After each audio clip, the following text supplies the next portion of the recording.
And before we get too judgmental, we do this too. We get a little careless when it comes to not bearing false witness against our neighbor. Take, for example, how we treat celebrities. We love gossiping about celebrities. We love making fun of them.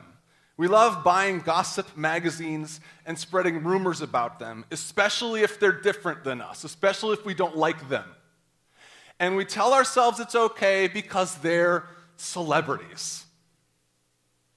It's not like they're our neighbors. Besides which, they do such stupid things.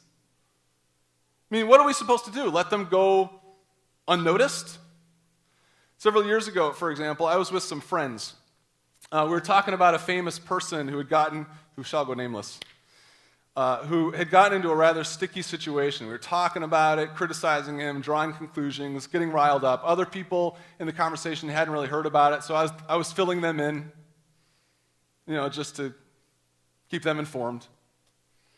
When suddenly, in a moment of boldness, my friend and fellow rooftopper, Jay Buska, interrupted us, and he said, very boldly, he said, "You know what, guys?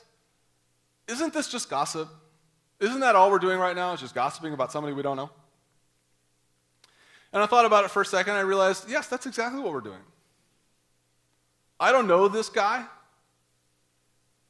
I've only heard media reports about them, like those are to be trusted. He's not been through a trial. I have not talked with him. I probably never will. And even if I were to talk to him and get the whole story, what business would it be of mine to talk about it with my friends? But it all felt okay because he's a celebrity. He's not my neighbor. And we do this. We give ourselves permission to talk about people we don't like one way or another by narrowing our understanding of what the word neighbor is. Now, how would Jesus answer that question? Who is our neighbor? Anybody and everybody.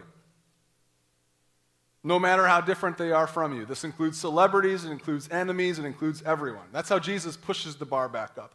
How else did the Israelites lower the bar, though? How did they limit the command? Well, they reduced the command to a courtroom oath.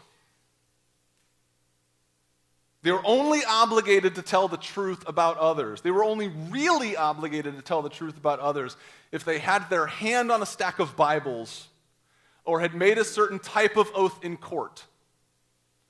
And if they hadn't made that oath in court, the law didn't apply and they could kind of say whatever they wanted. And for the record, we do this as well. We pick and choose when we need to be truthful. If I were called into a courtroom, anybody ever called into a courtroom and had to serve as a witness? If I were called, of course Heather, not because she's always getting in trouble with the law. If I were called into a courtroom and had to serve as a witness, I can promise you, give me a stack of Bibles. I can promise you that I would be as completely truthful as I could absolutely possibly be. I mean, what do they make you say? Do they actually make you say this? Do you swear to tell the whole truth? Nothing but the truth, so help me God? Right. I would have said that and meant it. Because I'm under oath. But in other settings, I'm less committed to the truth. You probably imagine this about me. I exaggerate from time to time. If I'm going to be late from work, I'll call Michelle and I'll let her know, and she'll ask how soon I'll be home, and I'll say probably 5 minutes, knowing full well I'm 12 minutes away. It's okay, though, because it's a little exaggeration. It's not like I was under oath. Or if I'm at a church conference and people ask how many people come to my congregation, I'll round up. About 300,000-ish. Or if I'm not exaggerating, I'm remembering things selectively or remembering something happening in a favorable light to me.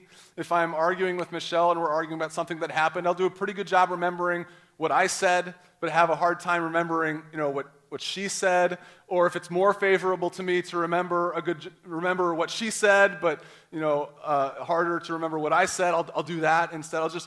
It just depends on what would make me look better and what would make her look worse. And we do this. We give ourselves permission to fudge the truth when it makes us look better and others look worse, because it's not like we're making an oath or anything. I'm not in court. No one's life is on the line, so I can fudge this a little bit. But that's perjury. And how does Jesus push this bar back up? Here's what he says in the Sermon on the Mount.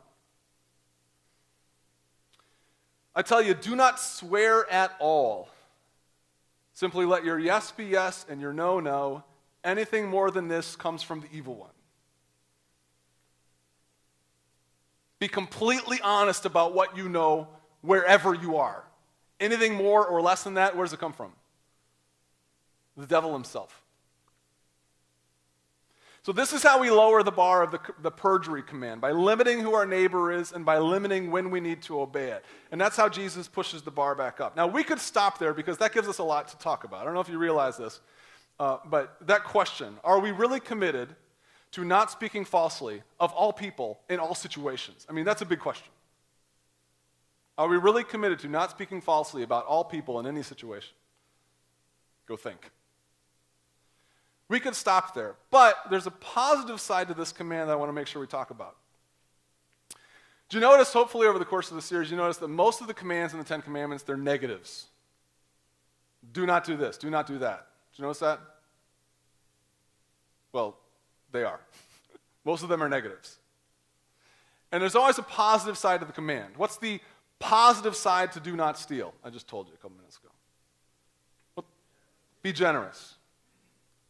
What's the positive side of the command, do not murder? What'd you say? Yeah, value life. And the ninth commandment has a positive side too. If the negative is do not bear false witness against your neighbor, what's the positive? Be honest with each other. Pursue truth in community. Instead of harming each other with lies, bless each other with the truth. And Paul says this in the New Testament. He writes this. Therefore, having put away falsehood, that's the negative, let each one of you speak the truth with his neighbor, for we are members of one another. That's the positive side of the command. And with that in mind, I want to spend the last few minutes I have talking about what it means to live in an honest community, which is the big idea of the ninth commandment and what we attain to be here at Rooftop. If that's the positive spirit behind the ninth commandment, to live in honest community, how do we do that? And in my mind, living in an honest community involves us doing three things. First of all, we should get to know who people really are. It's one thing not to testify falsely about people in court.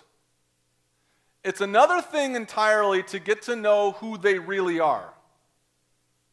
Both of those things, though, not testifying falsely about people and getting to know who people really are, they come from the same commandment.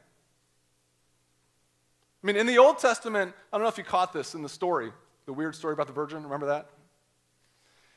If someone made a false accusation about somebody else, the community wasn't just to accept that person's report. The book of Deuteronomy says that the judges shall inquire diligently. They're to research the matter before making an issue of it. Inquiring diligently is technical Old Testament language for getting to know who somebody really is. I showed you a scene earlier from To Kill a Mockingbird. Anybody enjoy that trip down memory lane, by the way? I showed my kids that movie this week because I was looking for a scene, and I was fascinated. I thought they weren't going to really be interested, but they were just fascinated by this old black and white story. To Kill a Mockingbird is the story of one town's struggle to escape from their racism and prejudgments. A black man is accused of raping a white woman, and the town can't get past its own prejudices to see how obvious the charade is. That the white woman is the criminal and the black man is the citizen. But if you remember the book, there's two storylines going on in the story, isn't there? There's two court cases. The main character, Scout, Atticus Finch's little girl, is wrestling with some prejudices of her own. There's a shy, awkward recluse living down the street from her. Scout is convinced he is a monster. What's his name?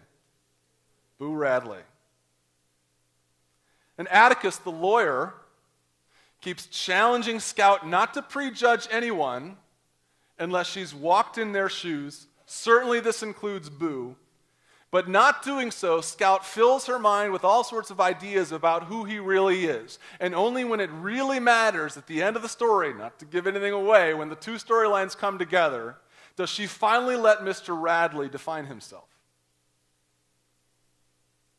But we do this to each other. We don't get to know people as they really are. We fill in the blanks. We categorize people by ethnicity and appearance and age. We don't even do a very good job getting to know others. We don't ask them questions. We don't listen to them. We don't ask their opinions about things. But this is what it means to live in honest community, to inquire diligently about the other. In fact, if we really want to obey the 9th commandment this week, here's an assignment. Get to know who somebody really is. Stop assuming you know who they are. Stop filling in the blanks. Get to know someone in your small group or your supper club. Have a neighbor over for dinner. Have a list of questions ready that you want to ask this person in order to get to know them better. Bowl them over with your curiosity. You ever gotten up in the morning and said, I'm going to bowl somebody over with my curiosity about who they are as a person? Bowl them over. That's your phrase. I want you to remember this. Bowl them over with your curiosity about who they are. Instead of assuming you know who they are, ask them who they really are and listen to them. That's what it means to live in honest community, to inquire diligently about one another. Secondly, be who you really are. This is one of the less obvious applications of the 9th commandment. Not only do we make false statements about others, but who else do we make false statements about? Ourselves. Not only will we not get to know other people, but we won't let them get to know us. How so? We pretend to be more religious than we really are. We pretend to be smarter than we really are. We pretend to never have done anything stupid. I don't pretend. We pretend to be Christian when we aren't. We pretend to be straight. We pretend to know where the book of Zechariah is whenever everyone else is turning their Bibles there. We pretend to be Republican or Democrat, depending on the context. We pretend not to have doubts. This is the violation of the spirit of the 9th commandment, which tells us to live in honest community. Jesus even gives us a word for all this pretending. What does he call it? Hypocrisy. Hypocrisy literally is the wearing of masks.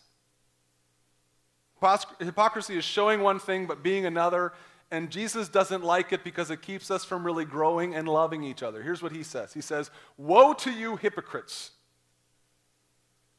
You are like whitewashed tombs which look beautiful on the outside, but on the inside are full of dead men's bones and everything unclean."